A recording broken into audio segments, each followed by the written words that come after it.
Hello, everyone. Welcome to our fourth event of the ISAE webinar series on data algorithm and tools for lifecycle sustainability assessment.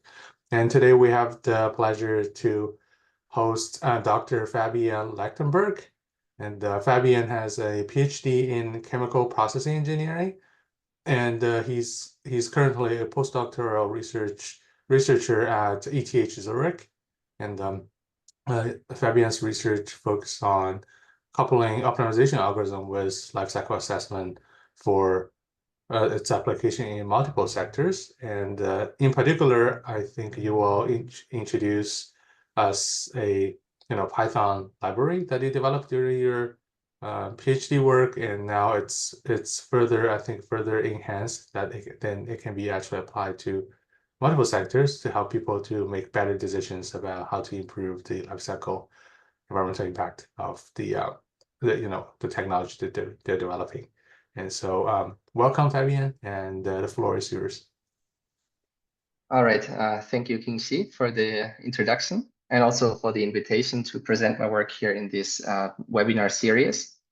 I gave a similar talk about 6 months ago at the Industrial Ecology Day. And since then, I have moved on to my postdoc position here at ETH Zurich, where I'm involved in various projects that are all related to LCA of different product systems. And I'm very lucky that I can also dedicate some time here to push the development of Pulpo, which is a Python library that I developed during my PhD. And in this presentation, I will be revising the basic motivation for using optimization in LCA, as well as show the most recent updates to the tool and current and future projects to transition the tool from an environmental LCO tool to a more holistic lifecycle sustainability optimization tool. Now, as we all know, LCA quantifies environmental impacts across products, processes, or services, full or partial lifecycle. And LCA indicators are nowadays widely integrated into models across disciplines to support sustainable decision-making. One approach involves the incorporation of such aggregated impact values into optimization models, for example, in the form of auxiliary equations or objectives. As a chemical engineer by training here, I illustrate this with a simple reaction separation sequence, but such LCA integrated optimization models exist in many fields. And it's nice because it allows us to enrich the traditional techno-economic models with sustainability considerations. Now, while LCA has entered or has gained importance in many fields, I realized that there is untapped potential for LCA practitioners to adopt methods from other disciplines. Now, while the core methodology of LCA remains standardized, new approaches have emerged to address complex questions that go beyond the base method's capabilities. Two very early examples that are now really state-of-the-art in the field are Monte Carlo simulations and scenario assessments, and that the core methodology has remained sort of standardized. And two examples of extensions were Monte Carlo and scenario assessment, and the natural extension of this would be optimization. This idea is not really entirely new in the field of LCA, but has never been easily made operational to be easily applicable by LCA practitioners. So what can we do with optimization and Pulpo? First, you can efficiently model numerous scenarios by incorporating choices or degrees of freedom and identify the best combination of those degrees of freedom based on specified criteria, such as minimizing global warming potential, or ecotoxicity, or any other impact category you might be interested in. And related to that, it's very easy with optimization to switch between design goals, for example, to go from global warming potential to ecotoxicity to help identify key trade-offs. You might also argue that you could just evaluate all of these scenarios and calculate their impacts and list them you can list them and pick the one which minimizes your impact category. But I think that the next three points that I have on my list here go really beyond traditional matrix-based LCA, because optimization allows you to integrate constraints such as impact limits, raw material availability, capacity, and recycling rates into your lifecycle inventory model. These constraints can be applied to traditional LCA variables like the scaling vector and impact bounds. Another capability of optimization is handling multi-product systems without explicitly allocating the multiple products, right? Traditional LCA requires allocating impacts for multifunctional processes, while optimization can avoid this by selecting only processes whose co-products meet the overall product balance. Finally, by incorporating full lifecycle inventory models, it's possible to link foreground and background systems, and by doing so, capture upstream feedback loops, which can be important for large-scale decisions affecting global supply chains. Now, here's how Pulpo operates. Pulpo stands for Python-based user-defined lifecycle product optimization, and it also means octopus in Spanish. To define a lifecycle optimization problem, users have to provide key inputs that set the study's goal and scope. That is the functional unit, the objective function, the choices, and the constraints. Pulpo then goes and retrieves the lifecycle inventories from the user's Brightway projects and formulates the optimization problem using Pyomo, which is an open source modeling and optimization package.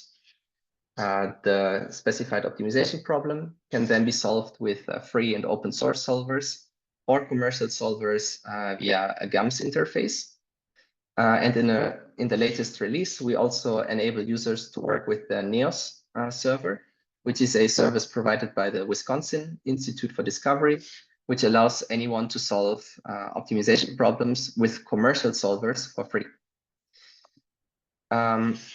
Right, and once the optimal solution has been found, the results can be summarized in the Python console or exported to a spreadsheet for further analysis. At this point, you might be wondering how to actually work with Pulpo. And on one hand, you can use it in a Python environment via pip install Pulpo dev, and then use it in scripts or Jupyter notebooks.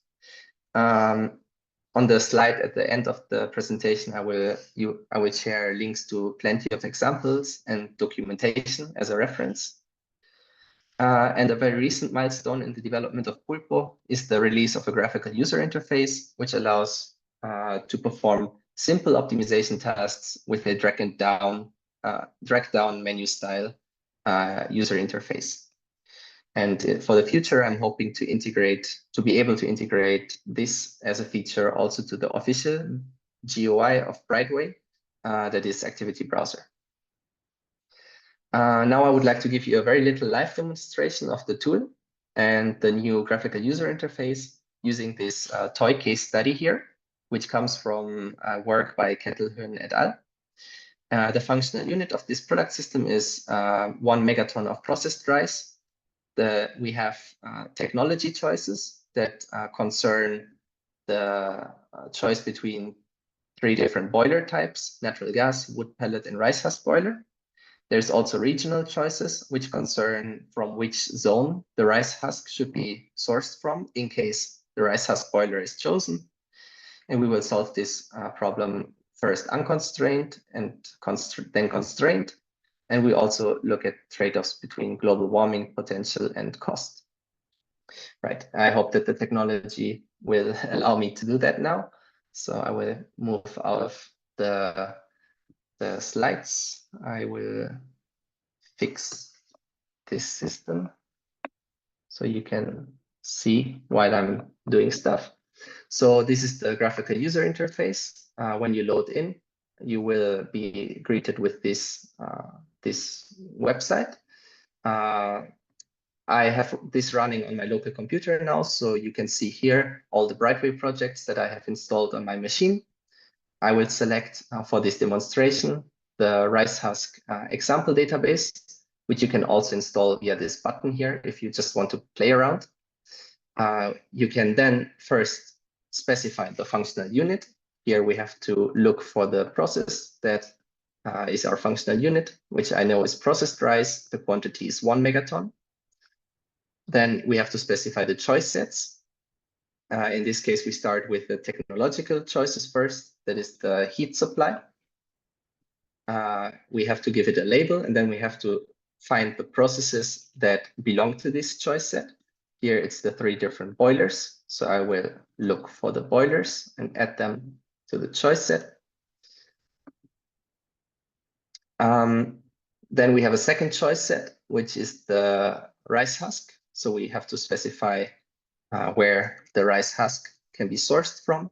I will quickly look for the 5 different zones where the rice husk can come from that are located in increasingly large distance from the rice factory.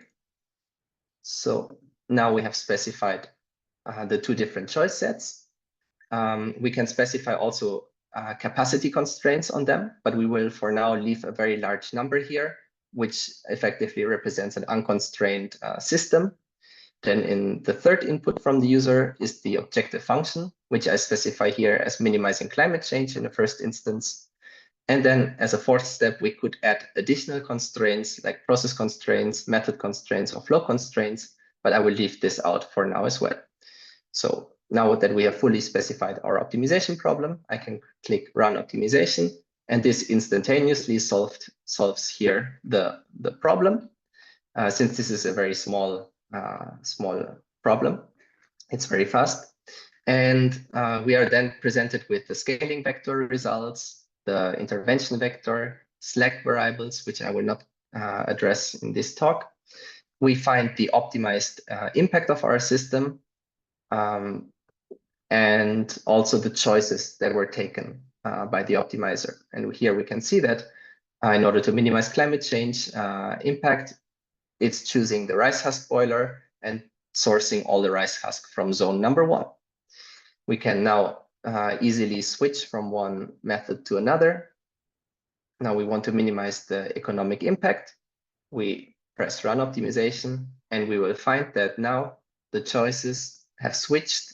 Now we have now the optimizer chooses to supply the heat via the natural gas boiler.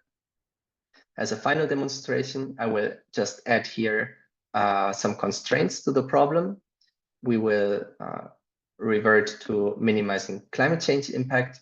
We put some availability constraints on the rice husk that is collected from the different zones, as we assume that they cannot provide so much husk that is needed by the rice factory. Now that we have specified capacity constraints on those choices, we can rerun the optimization problem, and we can find that now the choices have changed. Now rice husk is in fact sourced from all the zones to the maximum capacity, and this is not enough to supply the entire heat demand, so some heat is supplied from a wood pellet boiler. All right, so this should just quickly show you that there is now this graphical user interface where you concepts of the key inputs that are required to specify an optimization problem. Now I'm getting back to my deck of slides. And I would like, for the remaining time, I would like to dive a little bit into how we are seeing the transition of Pulpo from an environmental LCO tool to a proper LCSO tool. Now for that, the other sustainability dimensions, meaning economy and society, should also be covered. We are also working on adding features for further dimensions, in particular, the uncertainty and time dimensions. A very recent publication by 𝐋𝐢𝐿 et al. Laid fantastic methodological groundwork for some of these dimensions, and by proposing an LCA-based supply chain optimization model that is general enough to accept economic and social LCIs and LCIA methods. To leverage the full potential, though, of such methodological proposal, I feel that making them available in the form of user-friendly tools is a really important step. Right, and in the following, I will briefly touch upon those dimensions that I'm pursuing together with some very bright PhD and masters that I'm fortunate to work together with. And currently I pressed on the link by accident. Right. Currently, the economic dimension is not in focus of our work, but it can already be sort of operationalized if you add economic flows to the biosphere of your foreground system, as I did, for example, in the rice husk problem before. As for the environmental dimension, I'd say that there is little room for further development of the method at this point. Various case studies show the usefulness of the environmental LCO, including our paper where we presented Pulpo on a sector coupling study addressing global electricity and methanol production. But there's others here, including circular carbon in plastics, CCU in chemicals, PET chemical recycling, etc. So I would argue now that with the release of Pulpo, the entry barrier to LCO for LCA practitioners is now as low as never before. And by relying on Brightway, we enable the use of many LCIs and LCIAs, which are supported by the large momentum that we currently observe in LCI and LCIA modeling. For instance, it's possible to work with all the 𝐂𝐿CO versions, as well as their prospective and regionalized variations, premise and ratio invent. And we also see other databases like environmentally extended input-output tables that are being ported to Brightway, such as the 𝐋𝐢𝐿CO base and the Bonsai database, which was recently featured in this webinar series. And as mentioned before, Pulpo can then use those background databases to optimize either the foreground systems that take input from those background databases, or simultaneously optimize fore and background systems.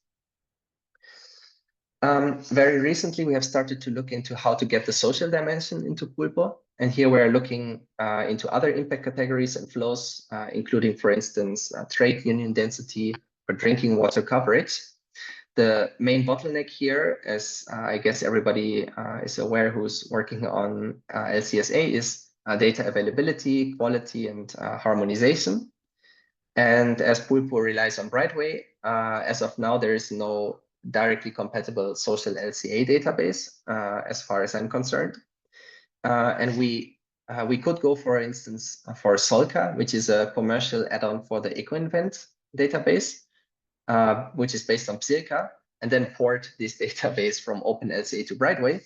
But our goal is to better understand and be able to challenge the underlying assumptions during this harmonization procedure. So right now I'm working with one PhD student who took on the task of creating an automatic framework to map the industries and commodities from 𝐶ILCA to the 𝐂𝐿CO processes, and thereby expand the biosphere matrix of 𝐂𝐿CO with the corresponding social flows from 𝐶ILCA, making these indicators then directly available for Pulpo. This project is progressing promisingly, but unfortunately, I cannot show any preliminary results at this point. So in the dimension of uncertainty, we can rely on the range of approaches that are well established in the field of optimization. The base variant of Pulpo solves a deterministic linear optimization problem, but we could reformulate it, for instance, to a robust or stochastic formulation.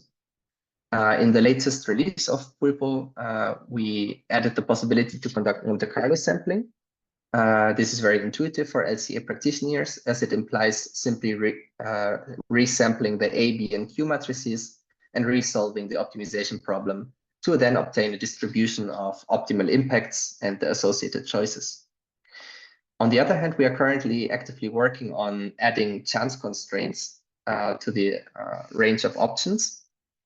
And in this case, the uncertainty distributions, for example, of the background database, can be explicitly incorporated in the problem formulation in the form of constraints.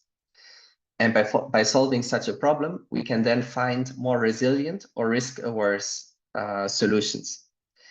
Also in this project, we are doing great progress, which is also publicly traceable in one of the feature branches of our repo.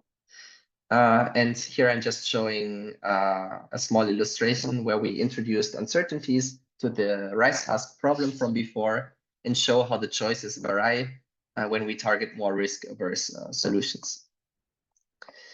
In the time dimension, we can also build upon previous groundwork.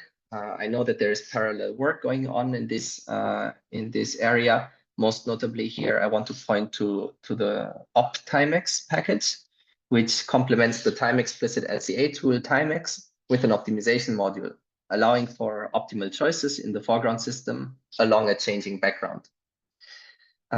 In our case, we are aiming to operationalize this proposal from 𝐋𝐢𝐿 et al., where the main difference to the static formulation of the problem lies in the balance equation, which introduces a matrix K that couples decisions that were made in one time step with the next time step. And we are also working on bringing this formulation to Pulpo and apply it to an energy systems problem. So I'm really going over my time, but before wrapping up, I would like to mention some limitations of the approach. Yeah, take your time. We have enough time, Fabian, don't worry. And there's this small window of the rice factory still there. I don't think it should affect anything you just talked about. But if you want to close it, it's fine. Yeah. Yeah, I was still overlaying this. Thank you for mentioning. I can also share the slides afterwards if this is of interest. That'd be great. All right, so here are some limitations I would like to point out. First, it's necessary to work with data that is stored in Brightway, right? I would love to see an optimization module in other software like CIMA-Pro or OpenLCA, but for them to incorporate anything, there should be a customer demand, right? So this could be stimulated by more case studies showing the utility of this approach. This has happened, for instance, with Premise in the past. Now, in general, the approach is more data intensive than traditional LCA, especially when we're talking about adding the other dimensions to the problem. And this also obviously makes the interpretation more challenging.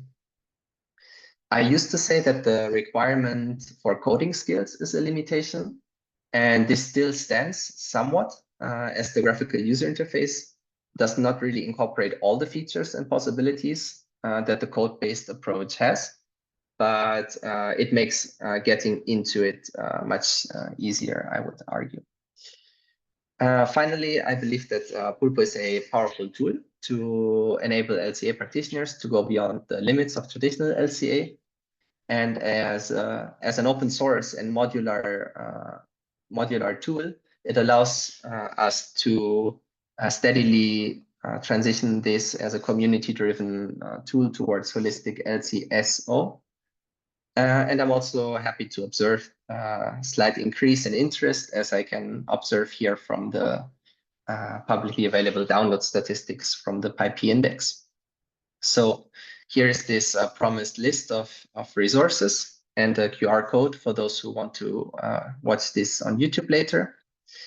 And right, I think it goes without saying that I'd be happy about anyone showing interest in or using or contributing towards the tool.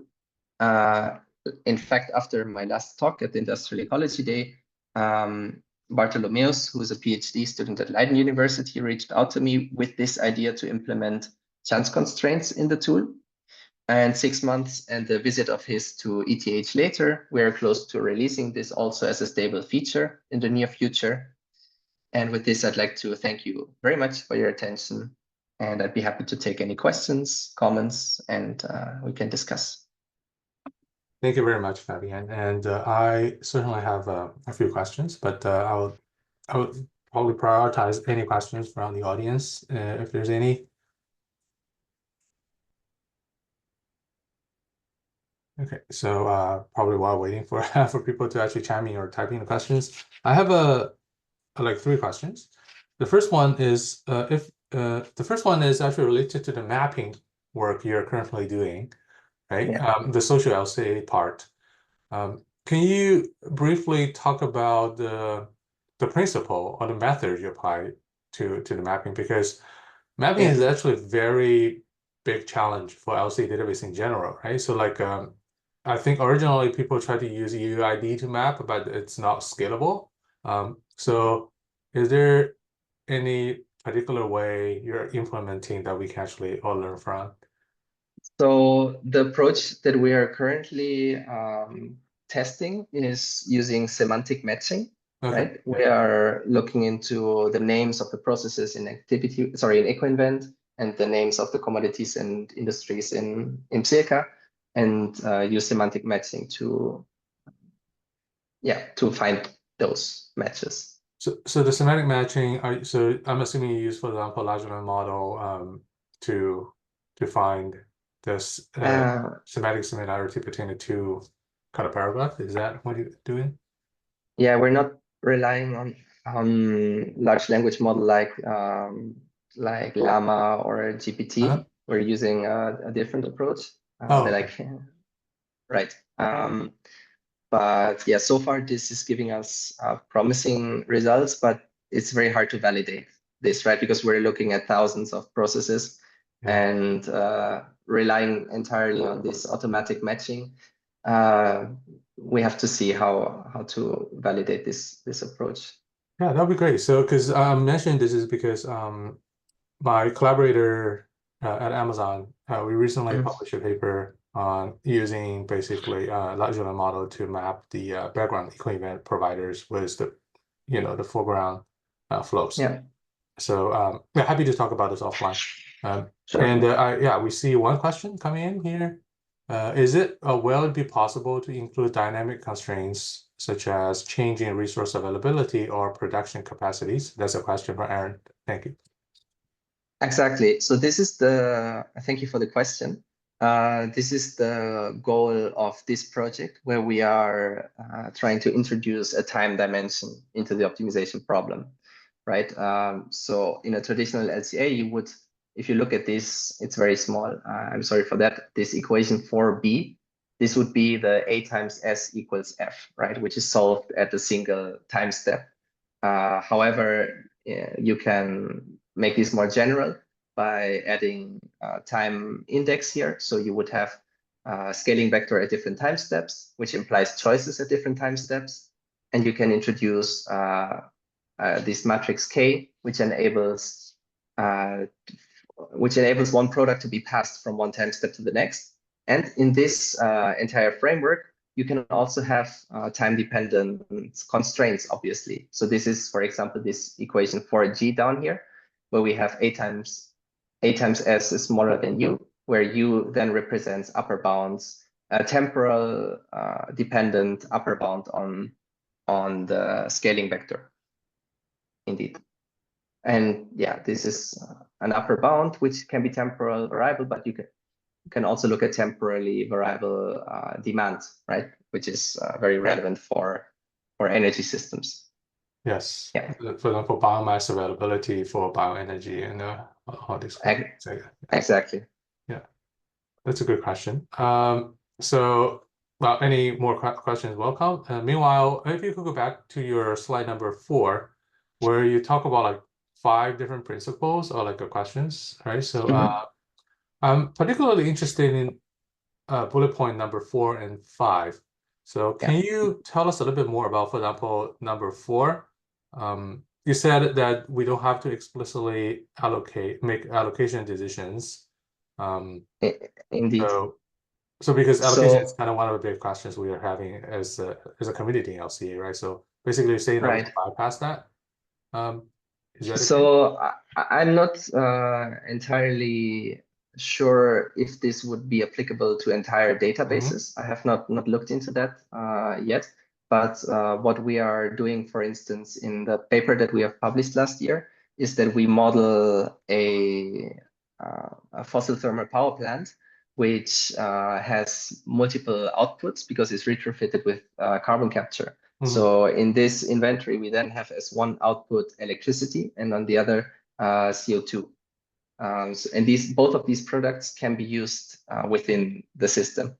And we avoid allocating burdens to either the CO2 or the electricity, as we are specifying a functional unit, which somewhere in the system uses both of these products. However, it will only use those products if they are entirely used within the system. So we cannot overproduce or underproduce any of those multifunctional outputs. Exactly. Okay, so it sounds like a little bit similar to, for example, system expansion approach as well, right? Exactly, it's a sort of implicit system expansion. Yeah. Oh, okay, interesting. And another question is to bullet point number 5. So feedback loops. So that's the interaction between foreground and background data set, right? So Indeed. can you probably elaborate a little bit more about how Pulpo can actually be applied to address this kind of feedback loop questions?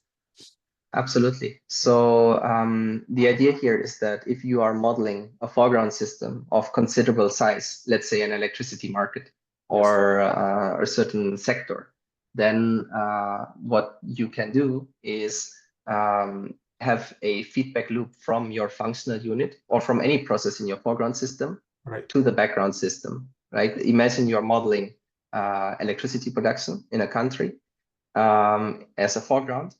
You can then say that the corresponding electricity production from the background system, which is the market, for example, modeled in 𝐂𝐿CO, is equivalent to the electricity that is produced in your foreground system. And that makes then the background system be able to use the electricity which you are modeling in your foreground system. Okay. So in a sense, your functional unit is then used also in the background, which will change the impacts of the entire system. These feedback loops can be very small. If the system modeled, for instance, is of low scale, or there are just no considerable feedback loops, but can also be considerable, as one of my colleagues showed in a transport case study, where the difference was about 30% in global warming potential, accounting for or not accounting for those feedback loops. Yeah, so because I always had this kind of thought is, how do we capture this with the technology improvement? For example, if you're producing a certain type of biofuel at the very beginning, it's smaller scale, not that efficient, but in like 10 years from now, it becomes more efficient, so the market share becomes larger. So your background fuel mix for transporting whatever raw material to your fuel production will change, right? Exactly. So the market will pick up more of your biofuel. That actually affects the upstream impact from delivering stuff to your manufacturing. And your algorithm is going to capture that. I'm just curious, mathematically speaking, how do you actually capture that? I probably just kind of my own curiosity about the details. Yeah. So mathematically speaking, if you unfortunately I don't have a slide here showing the matrix structure of but if you think about the technosphere, right? It is sort of shown here in this part. The blue part is the background database, and the violet part is the foreground database, right? Which is sort of expanding the background database, but usually you wouldn't have any feedback between the two systems. Right. And then what you can do is specify choices. You can specify that a process from the background is equivalent to the process in the foreground, which then mathematically speaking sums up the two rows, right? We are working with rectangular matrices in optimization, not square matrices. So what is happening is you're summing up the rows, which then makes any process that has previously used this background process be able to use the process from your foreground. So mathematically speaking, this is a summation of rows. Okay. Thank you very much. So I probably should read the paper one more time and just get a better understanding of it. But that's very helpful. All right. I think I can. Yeah. If I can quickly bring up the. That'd be great. The paper, that's maybe helpful. Because there I have this exact illustration. Indeed, is this approach here, right? You have your foreground system that are the user inventories, and the background system, and then what is mathematically happening is the two rows are summed up, which makes that this one here, that is the output of the foreground process, is also available here in this row, which makes any other process that uses the product from this row use the process from the foreground. I hope this makes it a bit more clear. Yes. Yeah, that's very helpful. Seeing no new questions, I think we can conclude this presentation. Oh, so there's another question. Yeah, please. Yeah. Thanks. I'm Linus Pupin from TU Braunschweig, and we work in a quite similar field. And you have said that you haven't, or you do not focus on the cost part, so on the LCC part, right? Yeah. So in my dissertation, I have developed an economic impact assessment method. It could be quite interesting to include this here. I think Is it the DEALA approach? Yes, right, the DEALA approach. Yes, and I will publish it soon so that you can use it. So maybe we can come in contact to discuss about it. That would be great. I have it actually on my radar and my in the list of options. So it would be nice to get in touch to see how we can make this work. Yeah, I will write you an email. Maybe we can thank you so much. Meet. Great, and you have Fabian's email here. So wow, this is the one of the purpose of this kind of event is really for people to connect and exchange ideas. Thank you very much. All right, thank you again, Fabian. This is really a good presentation and help us to understand more about your algorithm and more importantly, the future development that people can actually maybe reach out to you for the collaboration. And I also thank everybody who attend the this webinar, and hopefully you feel really excited as I do about this opportunity to actually really improve the optimization work for lifecycle sustainability assessment for our community. Thank you. Thank you so much.